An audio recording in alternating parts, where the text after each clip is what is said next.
안녕하세요. 편선생입니다.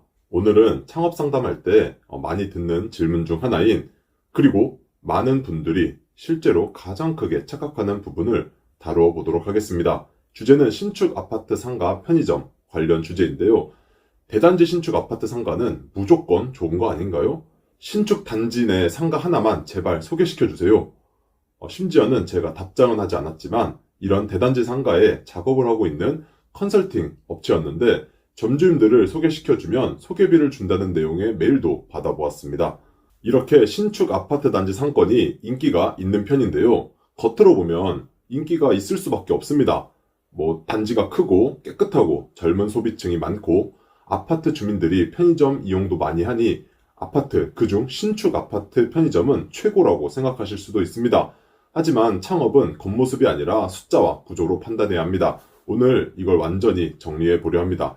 신축 상가가 과연 실패 위험도 있는지, 그리고 어떤 조건들이 맞아야 성공 가능성이 생기는지 처음부터 끝까지 잡아드리도록 하겠습니다.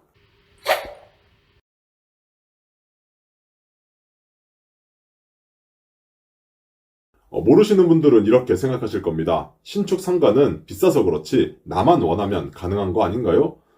절대 아닙니다. 신축 상가는 일단 담배권으로 모든 게임이 결정됩니다. 예를 들어 101호에서 110호까지 상가가 10개가 있다 가정해 봅시다. 여기서 지정호실이 따로 있으면 좋겠지만 현실은 지정호실은 없고 거의 모두 추첨 방식입니다. 즉 편의점 하고 싶다고 해서 담배권이 주어지는 게 아니라 추첨을 해야 합니다. 확률 싸움입니다. 만약에 아파트 상가에 101호부터 110호까지 10개 호실만 있다고 가정해 볼게요.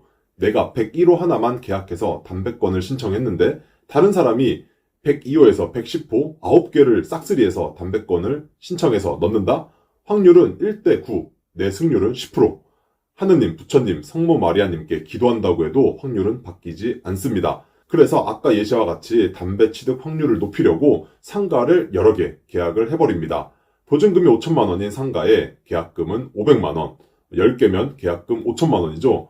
어차피 하나만 당첨이 될 건데 그러면 나머지 4,500만 원은 그대로 증발입니다. 이 금액이 리스크라기보다 투자금이라고 생각하시면 마음이 편합니다.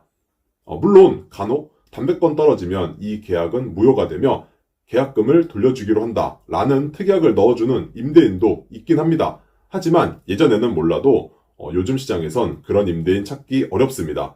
즉 신축 상가는 첫 관문부터 돈을 태워야 하는 구조입니다. 신축 아파트 상가에서 벌어지고 있는 오픈 현실 알고 계신가요? 바로 유령 슈퍼입니다. 왜 이런 일이 생기느냐? 앞서 말씀드린 담배권 때문입니다. 담배권을 신청하려면 보통 땡땡 슈퍼라는 이름으로 사업자 등록을 먼저 내곤 합니다. 그러면 담배 담당 공무원이 실제로 땡땡 슈퍼 매장이 존재하는지 현장 실사를 나오는데요. 예비 편의점 점주들은 이 담배권을 따기 위해 겉모습만 갖춘 가짜 슈퍼를 만들어둬야 합니다. 그래서 신축 단지 상가들을 보면 오픈된 적도 없고 손님도 없고 영업할 생각도 없는 이상한 슈퍼들이 여러 개 등장합니다. 외관에는 땡땡 슈퍼 간판을 걸어놓고 내부에는 과자, 라면 등이 진열된 진열대 몇 개와 계산대처럼 보이는 책상 하나 두고 그렇게 있어 보이게만 만들어 실사만 통과하려는 거죠. 그래서 생기는 게 바로 유령 슈퍼입니다. 신축 아파트 상가에는 이렇게 수개의 유령 슈퍼들이 잔뜩 생기는 게 이제는 당연한 현상이 되어버렸고, 이렇게 실사를 무사히 통과하게 되면 담배권 추첨을 해야 합니다. 담배권 추첨이 끝나면 이 슈퍼들은 모두 철수를 하게 되고 그중 한 개의 슈퍼만 편의점으로 바뀌게 됩니다.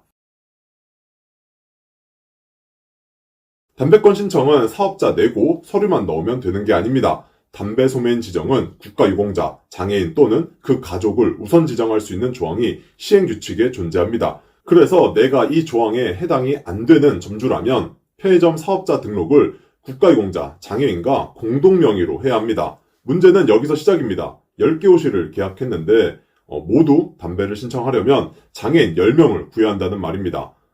아마 가족이나 지인들을 총동원해도 두세 명 수준일 겁니다. 아예 없을 수도 없고요. 그러면 개발 담당자들에게 수소문하여 묻고 물어 돈 주고 명의를 구입해야 하는 것밖에 없습니다. 그리고 공동명의의 진짜 문제는 이후에 터집니다. 세금 계산, 수익 배분, 책임관계 등등 모르는 사람과 공동 명의라는 이유만으로 골치 아픈 일들이 끝도 없이 생길 수도 있습니다. 담배권 하나 때문에 시작부터 인적 리스크, 금전 리스크를 동시에 떠안는 거죠. 이 방법 외에 대부분이 선택하는 편한 다른 방법이 있긴 합니다. 편의점 오픈 후 담배권을 폐업했다. 본인 명의로 다시 따는 건데, 만약 다른 상가에서 장애인으로 담배 신청이 들어오게 되면 빼앗기게 됩니다. 이런 경우도 꽤 봤습니다. 이렇게 오픈 후에도 리스크가 존재합니다. 많은 초보 창업자들이 이렇게 말합니다. 담배권만 따면 이제 괜찮겠죠? 사실 담배권 취득 전 풀어야 할 중요한 문제가 있습니다. 바로 임대차 계약입니다. 사업자 신청과 담배권을 신청하려면 임대차 계약이 필수입니다. 아파트가 지어지기 전부터 여러 브랜드 개발 담당들이 엄청나게 쑤시고 돌아다닙니다. 그러다 보면 상가 시세라는 게 있는데 하도 물어보고 서로 한다고 하니 시세가 올라갈 수밖에 없습니다. 그래서 신축 대단지 상가 중 편의점 자리로 할 만한 상가들은 월세가 비정상적입니다. 실제 시세 보시겠습니다. 12,000세대 강동구 올림픽파크 포레온 아파트 1층 10평 임대료가 약 900만원대, 1800세대의 잠실 르엘 아파트 1층 10평 임대료가 약 800만원대. 이건 서울 완전 중심부 이야기라 비현실적일 수도 있습니다.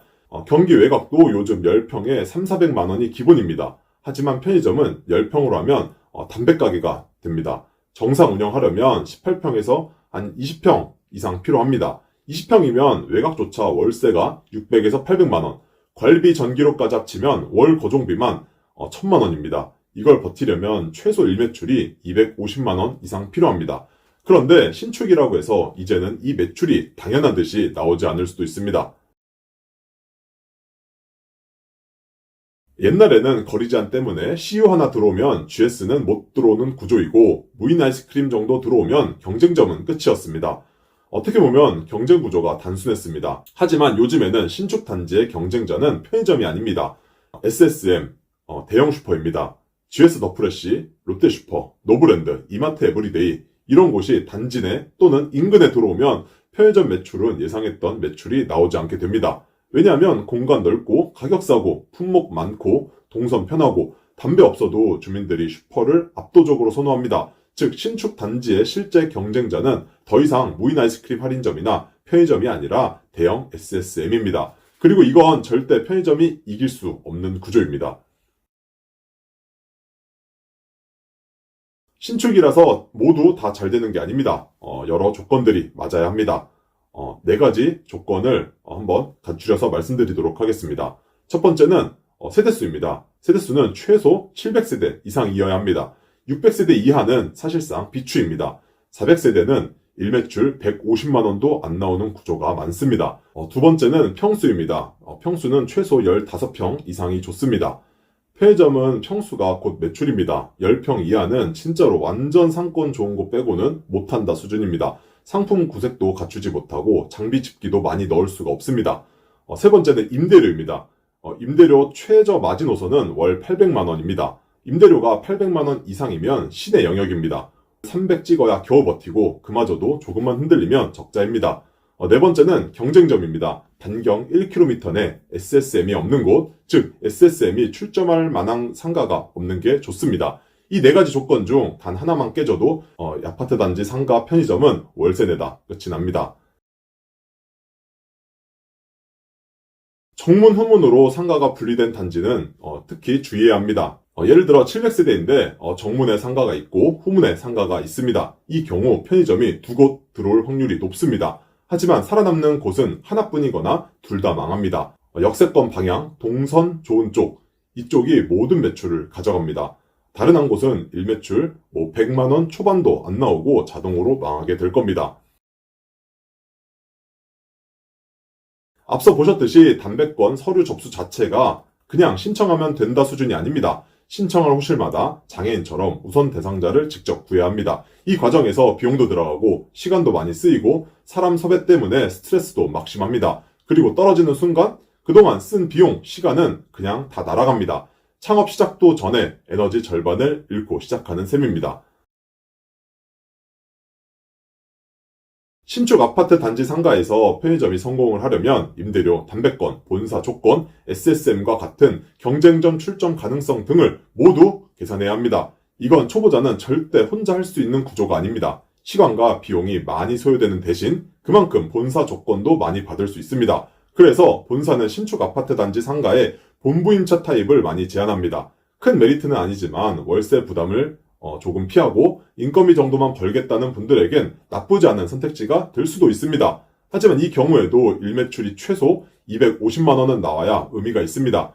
결론적으로 신축 아파트 단지 상가 편의점은 리스크 계산이 먼저이며 조건이 맞지 않거나 리스크를 두려워하신 분들, 시간과 비용 투자를 하기 어려우신 분들은 시작할 생각조차 하지 않는 것이 정답이라고 생각합니다. 뭐 아니면 도가 될 수도 있는 신축 아파트 단지 상가 편의점, 지금도 하실 생각 있으신가요? 지금까지 편선생이었습니다. 시청해주셔서 감사드립니다. 좋은 주말 보내세요.